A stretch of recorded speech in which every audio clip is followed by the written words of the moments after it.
Hello, everyone, and welcome to the Upside Ticker Talk, Episode 3.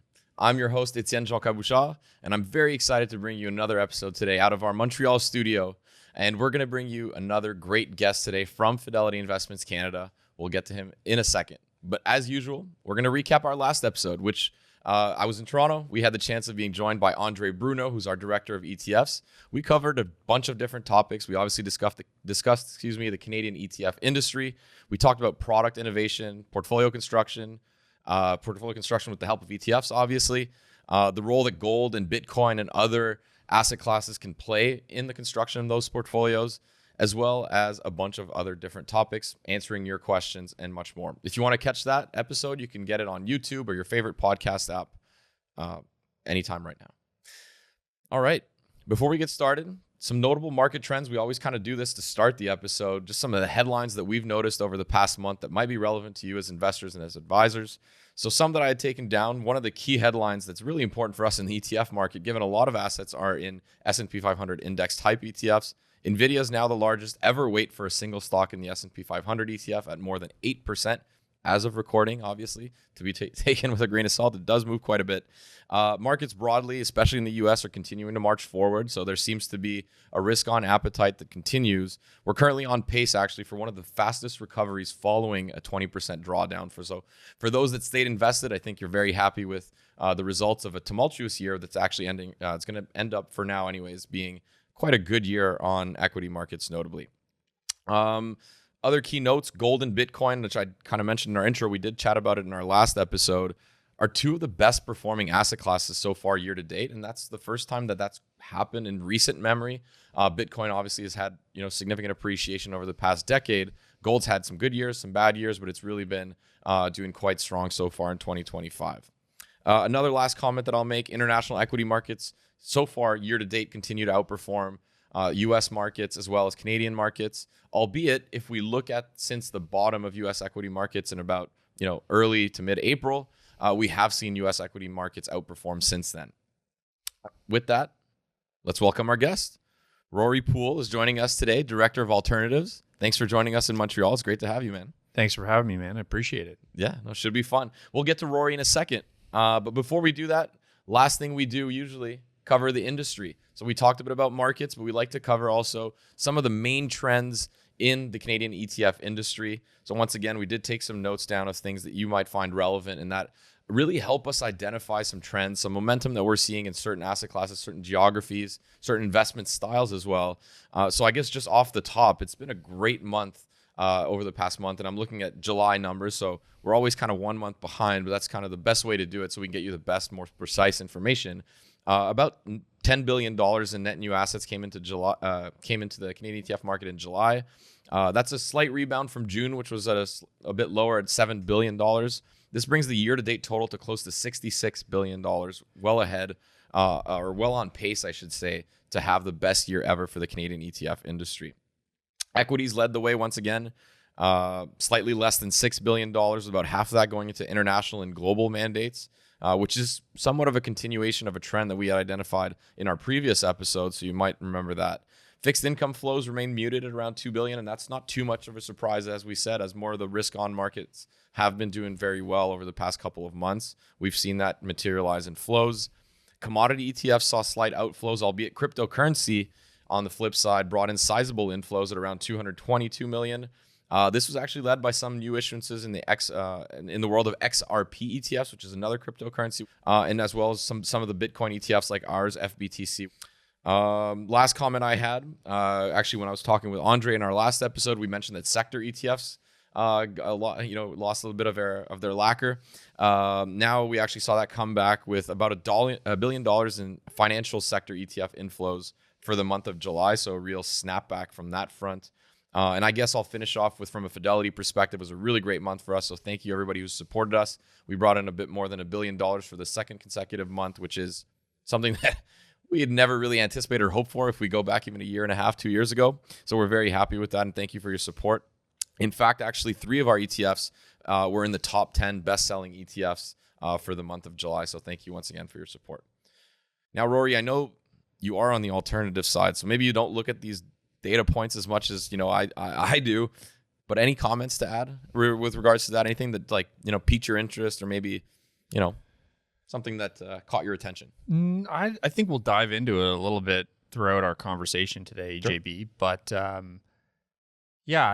think that there's a lot of overlap between what you mentioned in your preamble with regards to markets in the industry, that is also showing up in similar ways within the alternative industry. So maybe I'll save that for the bulk of our conversation. Okay. Well, that's good. And we are an ETF focused podcast, but what's the best thing about Fidelity is we've got so many great resources in various different areas. And Rory obviously has had the chance to work in a couple different departments. Maybe we'll get into that a little bit as well later, but he's going to be able to provide some great insights into a really rapidly growing part of the asset management industry, which is liquid alternatives, as well as just other types of alternative strategies. But before we get to our official interview, time for my favorite segment. Let's answer the internet, excuse me. So we have 5 questions down here. Sometimes we get through all of them, sometimes we don't. So Rory, maybe I'll start with you for this one, and we'll chime in back and forth. But how do you evaluate if an ETF is worth investing in? I look at history and news, but am I missing major factors?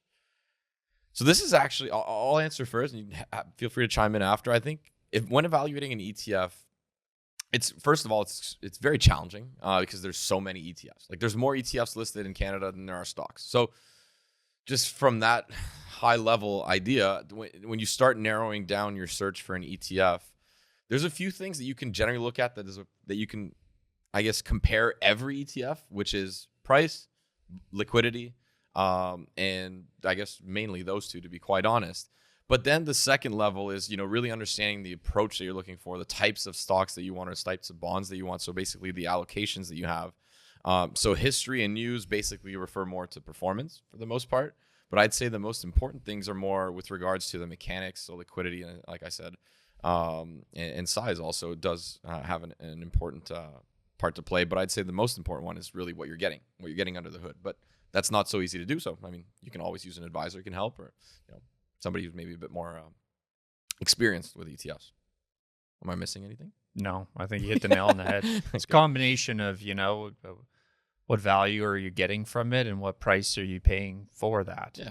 And assuming that there's some similarities in terms of, to your point, the mechanics and the way that you can actually execute on that kind of value versus cost equation, then yeah, those are probably the 3 big ones.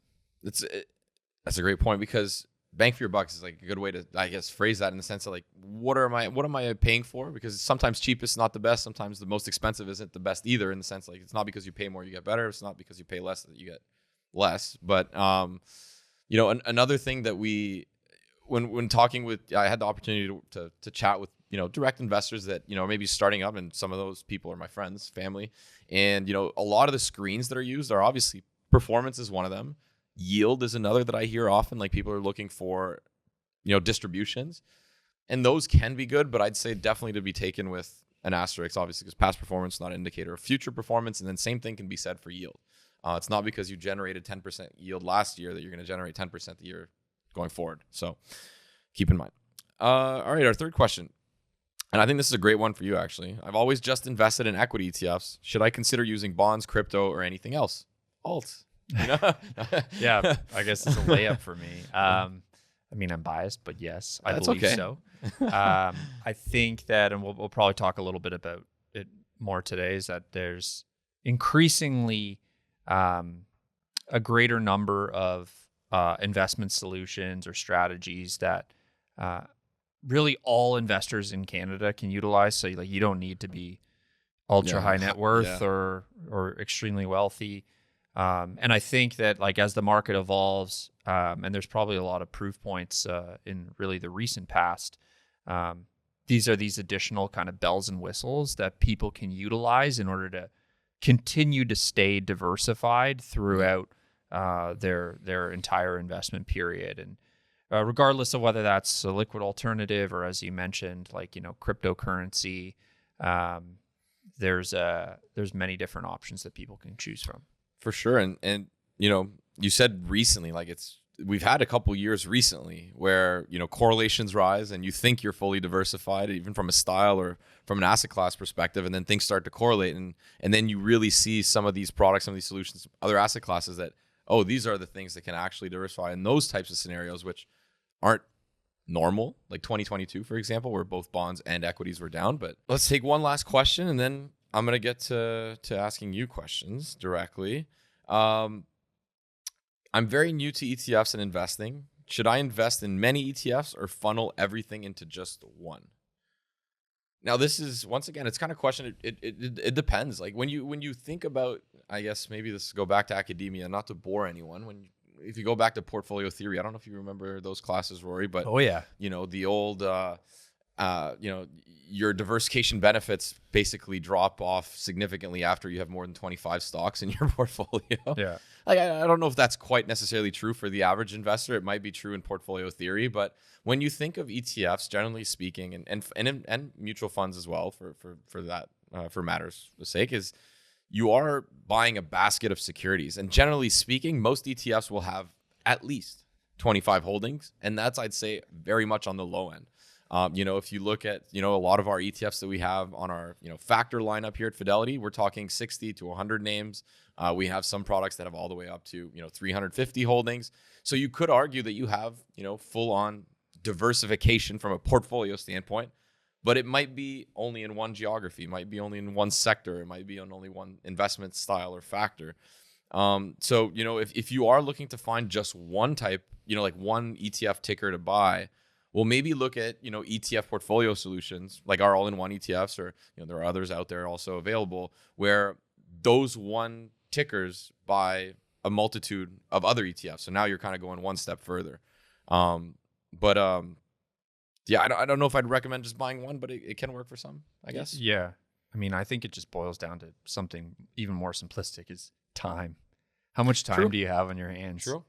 If you're someone that has a lot of time on their hands to do, Go some the ups degree and of downs research and figure out, like, how is this best going to work based on what I'm looking to accomplish, then great, go for it. Yeah. And there's plenty of like single solution ETFs out there that can help you with that. If you're someone that doesn't have a lot of time, even myself, who I work in this industry, I mean, it's tough to create a lot of time to do that work. And as a result of that, I think for the bulk of my choices within ETFs, I tend to want to find stuff that is more of your portfolio solution type product. And yeah, I do my research on that, like what's the kind of best option for me in that space, but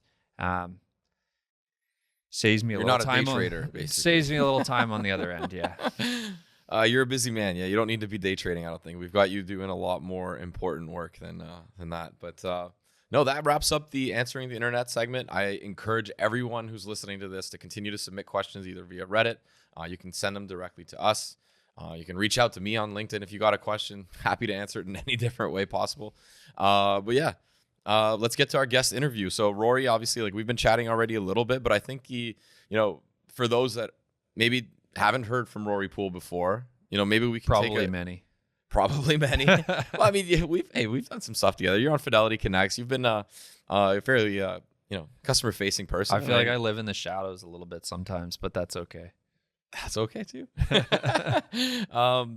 So I guess, just talk to us a bit about your role, like your role at Fidelity. How'd you get there? Yeah. A bit about your career. Yeah, just take us back in time. Yeah, for sure. So as you mentioned, EJB, I'm the director of alternatives at Fidelity Canada. And essentially what that means is I'm part of the group and help to lead the group that's focused on product development in the area of alternatives. And product development can be dissected into, a handful of different hats that you wear throughout that process. But we're essentially responsible for any new solutions that we launch under the alternatives umbrella. And I've been at the firm my whole career, actually, 13 and a half years. Yeah. Yeah. And I've worked in a few different places. So I spent a little bit of time at the start in more of an operations back office type role. I spent a while working in more of a client-facing role, and I've also spent really the bulk of my time thus far in the product group. So I've seen a few different areas, I would say, of the business and bopped around a little bit, but all great experiences that have, I think, led me to where I am today.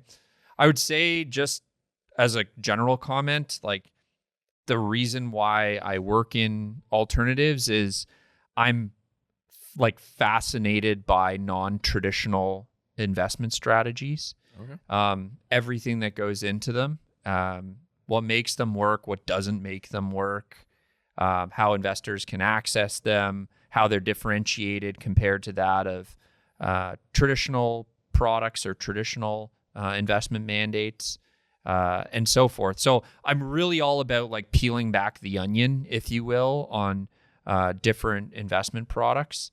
And yeah, it's something that I feel like an area of the market where there's this like never-ending learning curve for me. Yeah, ever changing too. Like Every more day, options every day. every week, I learn something new, and so you always kind of feel like a bit of a newbie, to be honest with you, despite the fact that you've been working in the area for a while. But that's what keeps me stimulated, and that's what keeps me going. No, that's awesome, and you're kind of right? It's like, and also when you're doing product development, like every new product is a new chapter. It's maybe there's some of the behind the scenes processes that are the same, but you're building a new story, you're building a new chapter, you're building a new product. Yeah, there's always challenges, there's always speed bumps, but like the lack of monotony, if you will, is a lot more exciting to me than same thing every day. For sure. And you kind of teed me up perfectly, because you've been talking about kind of these non-traditional asset classes, alternative investment strategies. So how would you define alternative investments and I guess maybe a bit more precise, liquid alternatives, which is, I think, for the most part, for your average investor, average advisor, like liquid alts is probably the easiest way to get access to these types of strategies. It is. Maybe I'm wrong. But. No, you're right. And we can dissect that a little bit more. But to your first question of like, how would I define alternatives? It's really broad. But I would say that it's any investment that differs from that of like a traditional or conventional asset class. So for most investors, that's like anything outside of equities, fixed income, or cash. Yeah.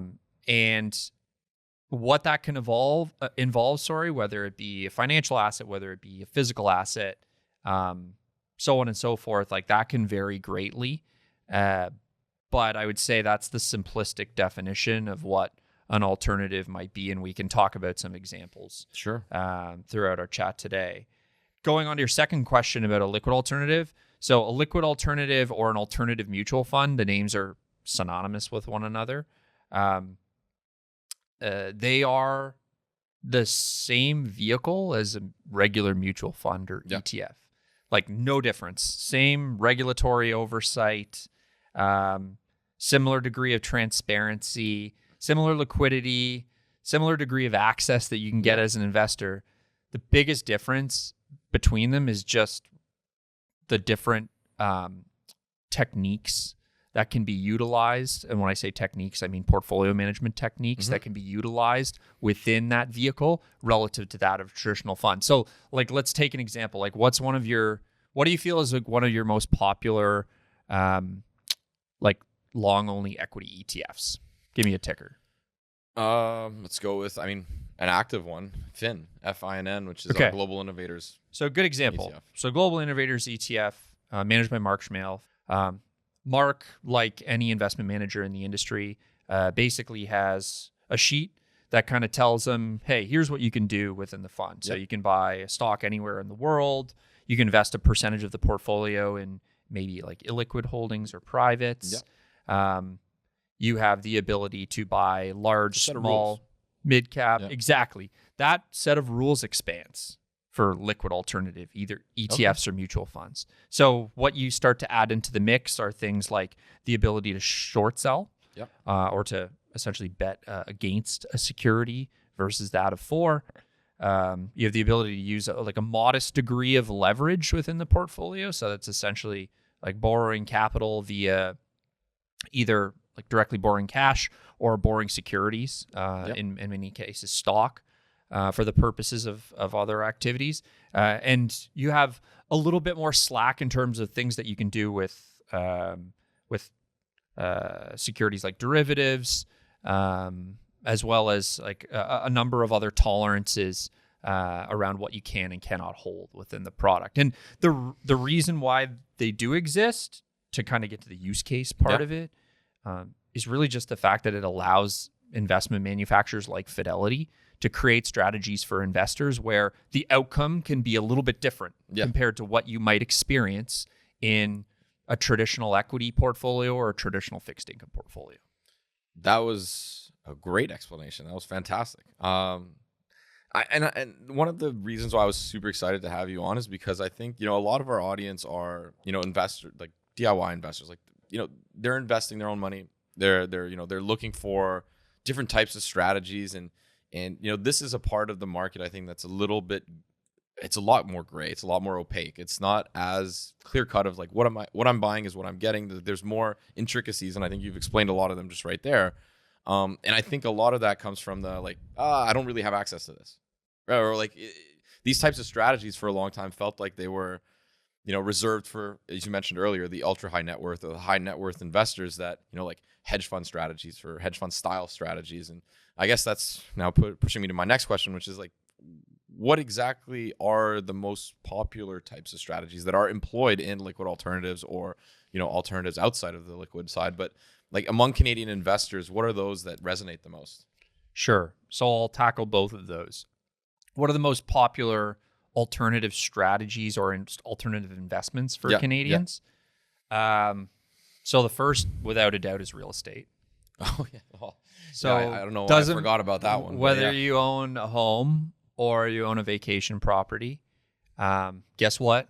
You have exposure to an alternative asset. We got a lot of alternative investors in Canada. That's without a doubt number one.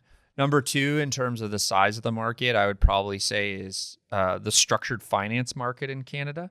Okay. So if you own, like most popular is probably like structured notes. Mm-hmm. So principal at risk notes, principal protected notes. Those are alternatives. At least I consider them that. We also are starting to see some more of these like buffer ETFs and accelerator ETFs, which essentially provide exposure to an underlying investment universe, but then layer on top of it some form of a derivative strategy in order to create, again, a different outcome compared to what you might get in that index-based product. Number three, I would say, is liquid alternatives, which is what we're talking about. But within liquid alternatives, what are some of the more popular? I think the market's still trying to figure out how to kind of categorize all that stuff. Yeah. But I would say that to date, the most popular would be alternative equity focused products, alternative credit focused products, and probably, quite frankly, in the recent past is cryptocurrency. So, the two big ones that were allowed by the regulator, although I know we're kind of going through some potential changes on that front with some new additions, Bitcoin and Ether. That has certainly kind of ebbed and flowed over the course of the past couple of years. And when we've seen that within FBTC, our product as well. But alternative equity and alternative credit focused, essentially these portfolio managers or these products that focus on utilizing either equity or stocks or fixed income or credit as the underlying within the portfolio, but again, have the ability to do some different things in terms of short selling, leverage, you name it. For sure. I'm going to ask you, it might sound like a simple question for you, but if you could just provide a quick, I guess you mentioned long short a couple times there, and I'm just explaining kind of like what is a long short strategy? What does it mean when you're shorting a stock, and how can you, by shorting a stock, enhance the potential for the portfolio? Yeah. So I think if we're to talk about like what are the use cases of short selling, and how does that play into an entire portfolio? Why would you short sell a stock? There's two reasons why you'd sell a stock short. One is you inherently think that the price of that security is going to go down as opposed to up. because that's where you get the payoff associated with it. So if you're someone that is like short selling on more of a speculative basis, i.e. for the purposes of return generation, that's one use case. The other is to actually like reduce risk or hedge out some of the exposure that you might have somewhere else. I'll give you an example. So let's say that you're long one oil stock and you're short another oil stock. And the reason why you've entered into that trade is because both of those stocks are very reliant on the price of oil. Yeah, very difficult to forecast the price of oil.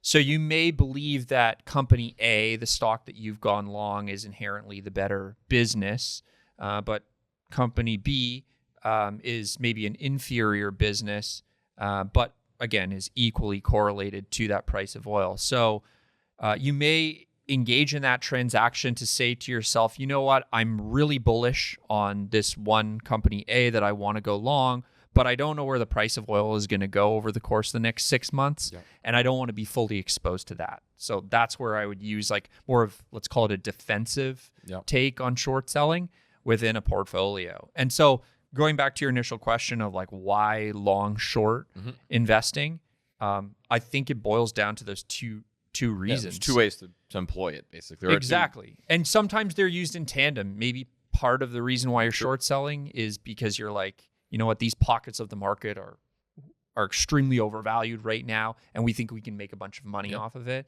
But alternatively, pun intended, there is another part of the portfolio where you're like, you know what, I really want to, and I'm bullish in this area of tech over the course of the next 5 years, but I don't know what's going to happen in the next 6 months, and I want to reduce my little bit of risk towards that. Love that. That's awesome. My next question is, you know, you're in product development, like you're constantly thinking about like what's next. And I know, you know, recently we've entered the space of private real estate, which you mentioned is kind of one of those fairly popular types of alternative strategies here in Canada. You know, you're always on the lookout for what's going to be next. So what is next? What's the kind of the what do you foresee being one of the big trends in the alternative space? You know, if you wouldn't mind even translating that to the ETF side. You don't have to, but no, I'm just all I have to say is, you know, like and you go to conferences, you have the chance to, you know, interact with a bunch of other folks in the industry where, you know, what's everyone talking about? Give us the inside scoop. Yeah, so I think two things come to mind initially. One is very much related to the ETF side. So I'll start with that. Sweet. I think you're going to see more of these kind of one-ticket solutions, if you will, to a variety of alternative products.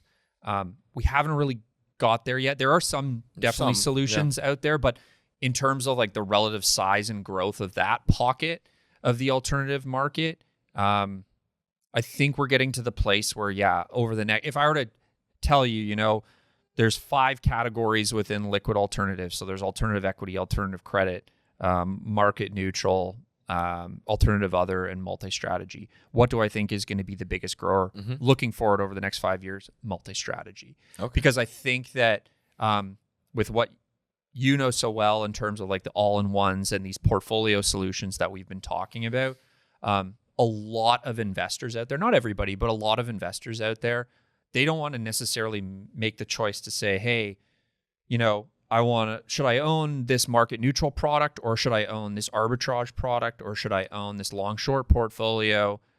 They're more saying to themselves, I want something that is easy access to that added form of diversification.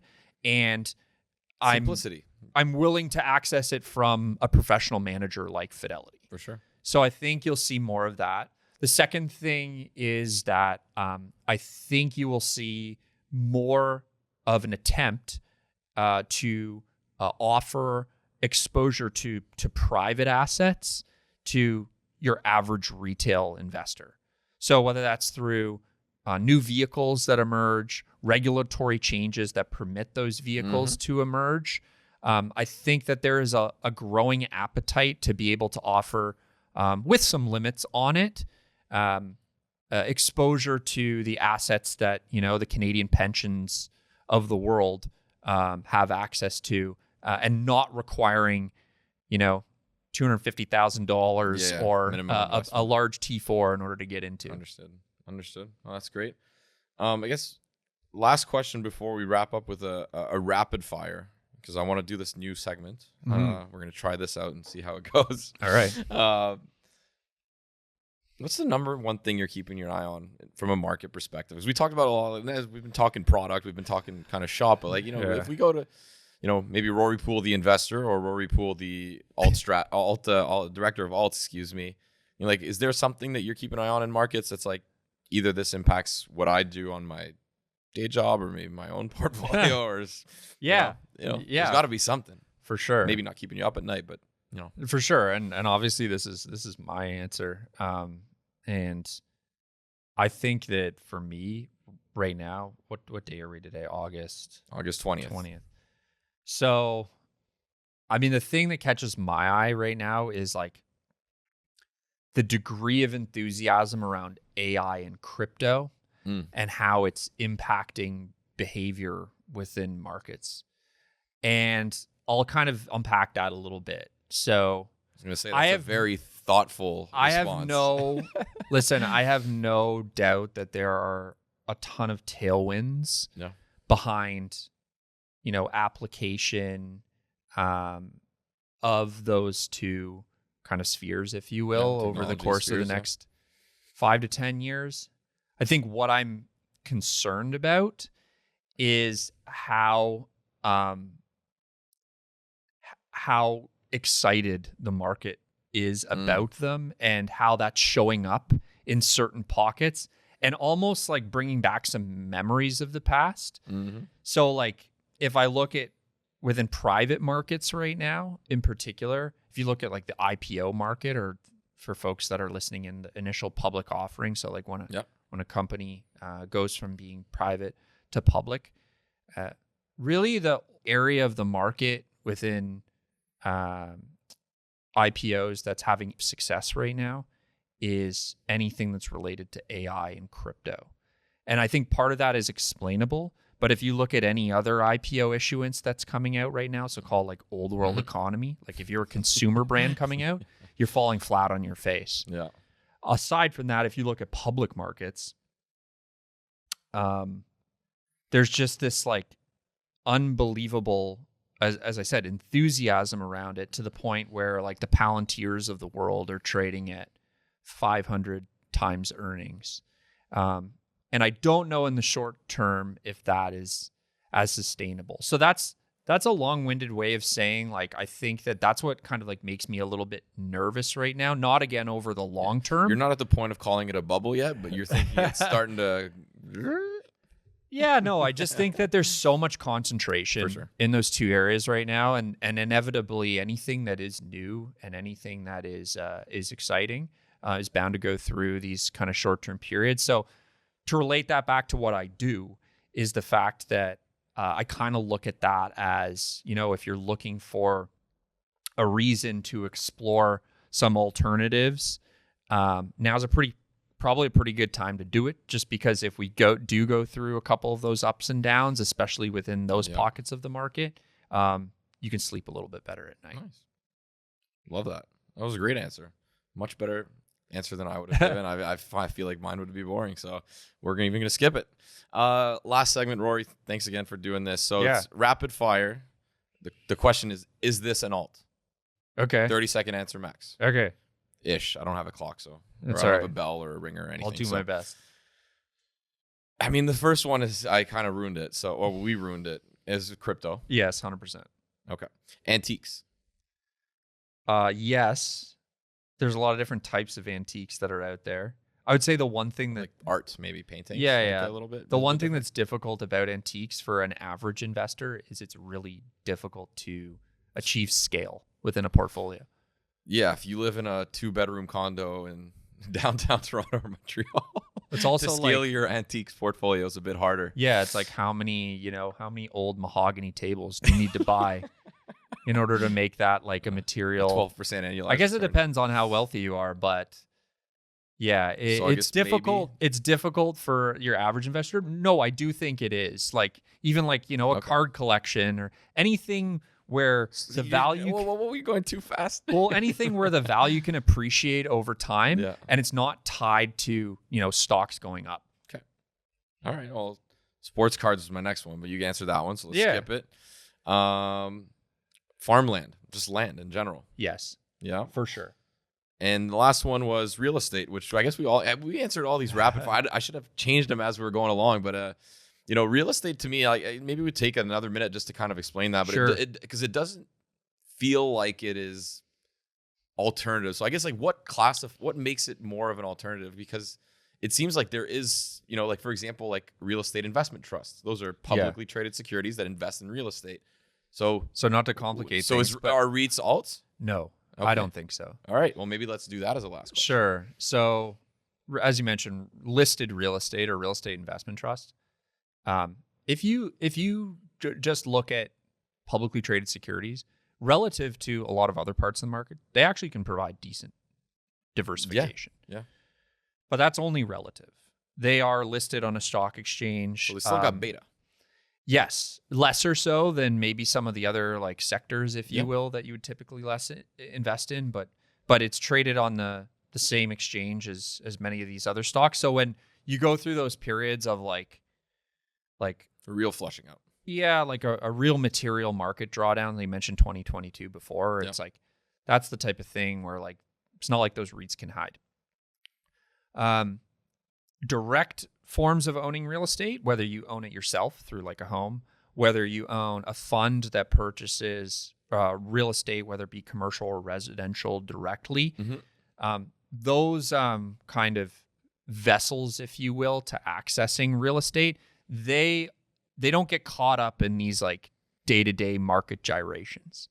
So, if the market goes down or up dramatically, and when I say the market, I mean the stock market, it's not necessarily going to have very much bearing on the value of those assets. There's other things that are going to have potential bearing on that value, but not whether the S&P 500 or the Dow Jones or the NASDAQ goes up, down, or sideways on any day. So to kind of wrap that all up, I think that like private forms of real estate investing, 100%, certainly an alternative. Listed real estate investment trusts have some diversification relative to maybe their peers within the space, but I don't really consider them alts. Awesome. Well, thank you, Rory, so much for doing this. It's been great. Thanks for coming down to Montreal. It's always we finally got you down in somewhat of a summer. Well, I mean, it's a summer month. We're in August. Usually, you said you'd come down in the winter. So, this was great. I hope everybody learned a lot. I mean, obviously, we delved a little bit away from just purely the ETF market, but I think that's really helpful for anyone who's never heard about alternatives, maybe less familiar with them. I think Rory did a great job of explaining some of the main different types of strategies, how to potentially use them in portfolios, as well as just go through a list of all these different types of ways that we can approach alternatives now and then into the future with future trends that are coming up. So don't forget, you can always catch us on YouTube as well as your favorite podcast app. Thank you so much for listening, and see you next time.